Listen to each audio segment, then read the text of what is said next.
da demolição do elevador perimetral, em parte porque ali, né, para conservar o equipamento viário pré-existente funcionando o maior tempo possível, enquanto se produzia parte do sistema viário novo, mas também porque a área do Santo Cristo era aquela mais fácil de intervir, porque era menos densamente ocupada. O plano de melhoramento do porto foi organizado em 1903 e ele dispensa grande atenção às conexões entre o Novo Cais e a cidade. Então, além da Avenida do Cais, que é a Avenida Rodrigues Alves, que é aquela que aparece tracejada, estão previstas nas extremidades da Avenida do Cais duas grandes avenidas de conexão do Cais novo com o traçado urbano existente. Uma é a Avenida do Mangue, ao longo do prolongamento do Canal do Mangue, que também é uma obra do Porto, que é a atual Avenida Francisco Bicalho, e a outra, e essa Avenida Francisco Bicalho iria conectar o centro, o Cais, à Cidade Nova, e na outra extremidade a Avenida Central, que não é uma obra de Pereira Passos, é uma obra que faz parte dos melhoramentos das obras do Porto, iria conectar o Cais à Cidade Velha, rasgando o tecido da Cidade Velha. E estão previstos também na exposição de motivos do plano outras ligações secundárias. Todas elas foram executadas pela Rua da América, o túnel João Ricardo, que é aquele atrás da Central do Brasil, que sai atrás da Cidade do Samba, pela Rua Camerino. Então são previstas, toda a exposição de motivos está muito preocupada com a ligação entre o Novo Cais e a cidade, várias linhas que atravessam esse tecido para conectar o Cais, a zona portuária, ao tecido urbano pré-existente. E nenhuma atenção é dispensada aos terrenos aterrados. A exposição de motivos do plano fala apenas na quantidade de metros cúbicos de terra que era necessário jogar ali para preencher o aterro. O cais é construído primeiro, a muralha do cais é construída primeiro, o aterro é jogado depois, é um aterro em grande parte de areia, com parte das terras do Morro do Senado, mas em grande parte é areia dragada do fundo da Baía de Guanabara, e nenhuma atenção é dispensada ao que ia acontecer naqueles terrenos. Então, por um lado, se cria uma quantidade de terrenos enorme, mas, por outro lado, esses terrenos eles são um grande vazio de ideias e de projetos, que é com esse vazio que figura no imaginário da cidade que o projeto Porto Maravilha vai ter que dialogar. Então, do ponto de vista urbanístico, o projeto do Porto do Rio de Janeiro, incluindo a Avenida Central, ele traz uma ambiguidade, porque ele produz, ao mesmo tempo, o espaço mais qualificado da cidade, que é a Avenida Central, e, por outro lado, um grande vazio urbano nos terrenos do aterro, que permanece vazio por muitos anos, com uma dificuldade de ocupação muito grande. Por um lado, por problemas de solo, tinha problemas de recalque no terreno, porque era aterrado recentemente, mas também porque havia uma resistência das pessoas em irem se instalar em pontos tão distantes da cidade. Há uma tentativa de criar um bairro comercial onde hoje existe uma rodoviária, nas proximidades do Canal do Mangue, que não é bem sucedido, não tem boa aceitação, porque as pessoas hesitavam, achavam aquele lugar muito longe. Ninguém queria ir para lá. E é com esse imaginário que o projeto Porto Maravilha tem que dialogar. Por sua vez, o projeto Porto Maravilha certamente fazia parte das intenções administrativas do prefeito Eduardo Paes, assim como a reforma da capital da República foi lançada por Rodrigues Alves como manifesto de governo no primeiro dia, no momento da posse dele. Com o Eduardo Paes aconteceu exatamente a mesma coisa, porque no primeiro dia do mandato dele como prefeito, em 1º de janeiro de 2009, ele promulgou um decreto criando um grupo de trabalho para supervisionar a implantação do projeto Porto Maravilha. O decreto fala em supervisionar a implantação, como se ela já tivesse decidida. E no primeiro dia da administração Paes, o projeto Porto Maravilha já tinha esse nome. Então ele já estava todo formatado. E não é uma obra olímpica, porque a escolha, ele não faz parte no caderno, ele não faz parte do caderno de encargos né, que foi apresentado ao COI enfim, como a carta de intenções da cidade para as obras olímpicas, e a escolha oficial do Rio para sediar as Olimpíadas só se dá muito depois. Não é uma obra olímpica, é uma obra que já estava decidida desde o início do mandato do Eduardo Paes. Pode passar. Esse é o perímetro do projeto Porto Maravilha, que engloba toda a parte do centro da cidade, ao norte da Presidente Vargas, e esses bairros portuários mais antigos, constituídos com o aterro de Rodrigues Alves, né, Saúde, Gamboa e Santo Cristo. E o plano prevê a forte verticalização dessa faixa de aterro por meio da venda dos CEPACs. Pode passar a próxima. Essa é uma imagem, eu extraí ali uma série de imagens do site do Porto Maravilha, que é a maneira como eles contam a história desse projeto. Essa é uma imagem que eu acho que é uma imagem extraída da Biblioteca Nacional, da Selo da Biblioteca Nacional, eu não conheço, que eles identificam no site como Zona Portuária em 1850. Eu acho que essa imagem é anterior a 1850, porque faltam algumas estruturas, mas enfim, eles identificam como a Zona Portuária em 1850. E ali dá para ver muito bem os limites da área que foi aterrada e as ruas principais que constituem a estrutura desses bairros. A Rua do Santo Cristo, junto com a Pedro Alves, que é o alinhamento da Praia Formosa, depois a Rua da Gamboa, que contorna a enseada da Gamboa, e a Rua da Saúde, atual Sacadura Cabral, no bairro da Saúde. Pode passar a próxima.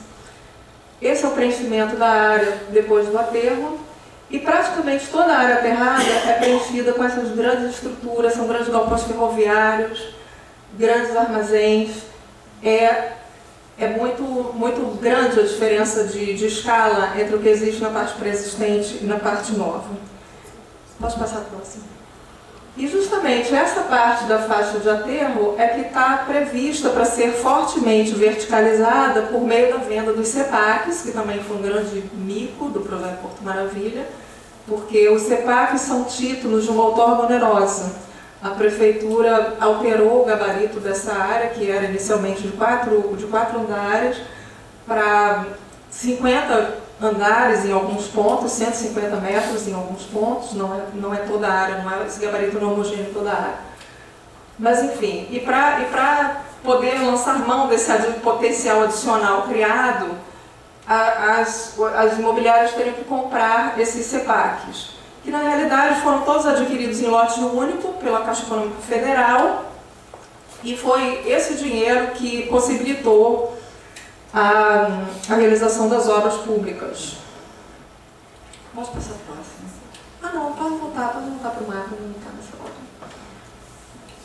E assim concebido, o projeto Porto Maravilha reitera a dicotomia espacial herdada do momento da construção do novo Cais do Porto do Rio de Janeiro, e podemos dizer que até mesmo ele amplifica essa dicotomia, porque agora a área da faixa de aterro, que antes era ocupada por edificações térreas, né, esses galpões, passaria a abrigar reluzentes torres de vidro de muitos andares que contrastam ainda mais com o casario histórico de pequena escala existente na parte anterior. O projeto se configura, então, como uma grande operação imobiliária com precisão de forte verticalização da área da faixa de aterro por meio da venda dos CEPACs.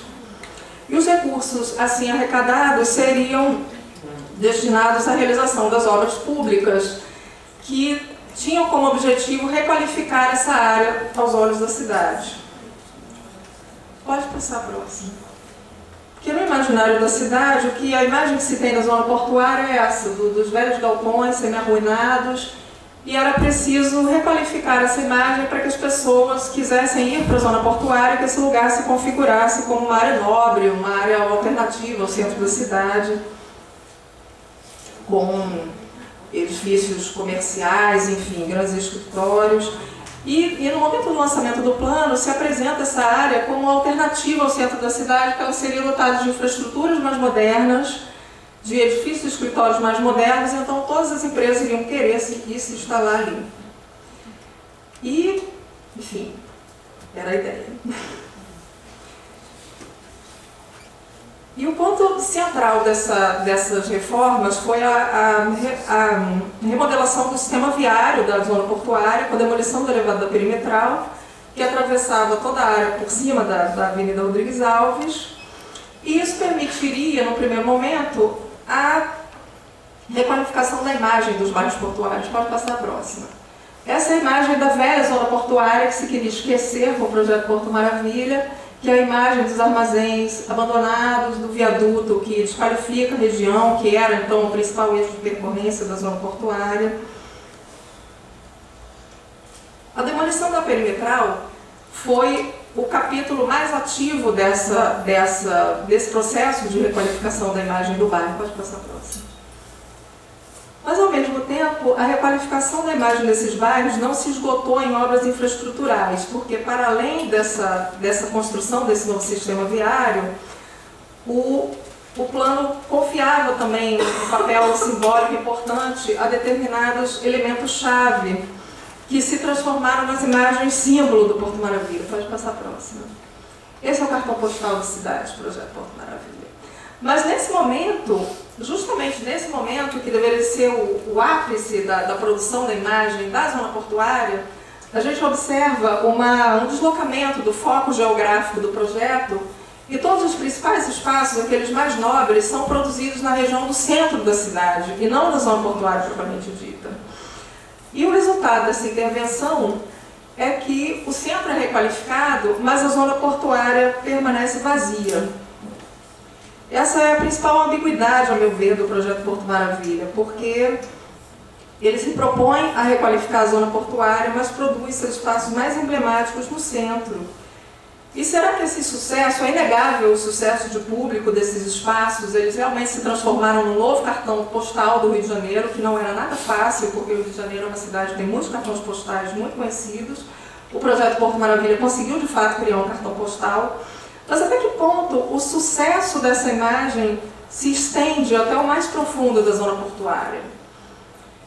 Então, como a gente vê, né, esses dois projetos, tanto o projeto do início do século XX quanto o projeto Porto Maravilha, eles são ambíguos, né? O projeto do início do século, porque ele produz ao mesmo tempo um espaço extremamente qualificado na Avenida Central e um vazio urbano na zona portuária que o projeto Porto Maravilha herda e não consegue preencher. E o projeto Porto Maravilha também é ambíguo, porque ele se propõe a requalificar a zona portuária, mas ele produz os principais espaços no centro da cidade. Essa ambiguidade, ao meu ver, ela é mais dramática para o projeto Porto Maravilha do que para o projeto do início do século.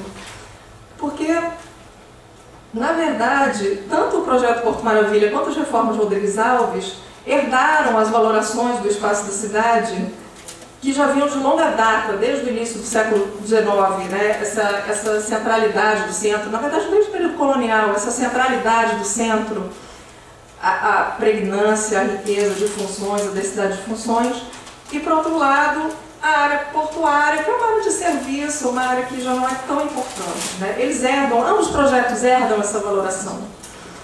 É uma valoração histórica que, na verdade, nenhum projeto urbanístico conseguiu nunca mudar. Mas, como ele foi declaradamente voltado para a requalificação do centro da cidade, os planos da época de Rodrigues Alves driblaram melhor essa dificuldade e conseguiram ser menos ambíguos e obter mais sucesso na sua empreitada de requalificação do que o projeto Porto Maravilha, que se propôs a requalificar principalmente a zona portuária. Não tem nada mais ambíguo, mais emblemático das ambiguidades da presente empreitada do que ver o moderníssimo VLT trafegando entre os velhos armazéns semi-arruinados do bairro de Santo Cristo, porque não houve requalificação. E pode ser que essa seja apenas uma imagem temporária e que, com o tempo, de fato, a região se preencha com muitos edifícios, como foi prefigurado no projeto inicial. Mas qual seria a natureza desses espaços? Serão como centro, com sua densidade de pessoas e de funções, ou como uma cidade nova, toda preenchida depois de muitos anos, com modernos edifícios comerciais, mas vazia de vida? Essas perguntas só o tempo vai conseguir responder.